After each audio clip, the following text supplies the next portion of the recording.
प्रस्ताव हमने पारित किए हैं। अभी अभी एक बड़ा संपर्क अभियान समाप्त हुआ। पिछले वर्ष के 5 अगस्त को अयोध्या में श्री राम जन्मभूमि पर भारत के सम्माननीय प्रधानमंत्री, संघ के पूजनीय सरसंघ चालक जी और श्री राम जन्मभूमि तीर्थ क्षेत्र के सभी न्यासी मंडल और trustees and saints, seers, sages of various sects of this country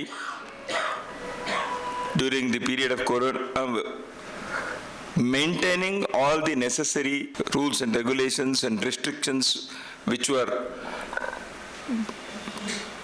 prescribed by the administration, that sacred ritual was performed. वह एक नए भारत के निर्माण के स्वर्णिम पृष्ठ का एक अध्याय का प्रारंभ किया है।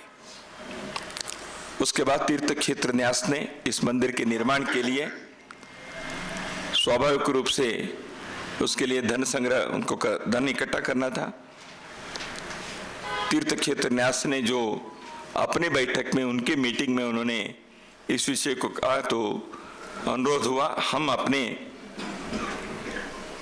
सहयोग हम दे सकते हैं, अपनी भूमिका हम भी निभा सकते हैं, क्योंकि इस पूरे आंदोलन में, राम जन्मभूमि मंदिर निर्माण के आंदोलन में 1980 से लेकर अभी तक राष्ट्रीय स्वयंसेवक संघ ने धर्माचार्यों के, विश्व हिंदू परिषद के जो आंदोलन था उसमें पूर्ण सहयोग से हम भाग लिए।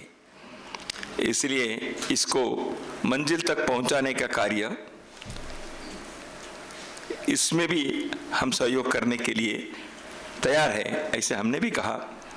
उस प्रकार तीर्थ क्षेत्र न्यास ने पूरे देश में एक धन संग्रह के लिए अभियान किया।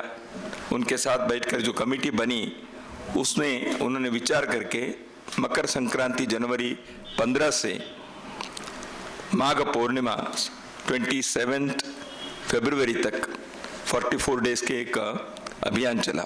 हमने एक प्रस्ताव भी पारित किए हैं। The resolution puts on record its high appreciation, the Akhil Bharatiya Pratinidhi Sabha's appreciation of the entire society of this country, the entire nation. During this period, the government and all the governments, to the maximum possible extent, they have tried to do their best. Anybody can find mistakes here and there. But in a trying period, a nation has to stand as one. And that has been the history in different parts of the world during a crisis. Maybe world wars, maybe natural calamities. A nation has to stand as one in order to fight against such calamities. A pandemic was one such. तो इसलिए पूरे भारत एकजुट होकर खड़ा रहा और इस महामारी के संकट को सामना करने में अद्भुत सफलता पाई।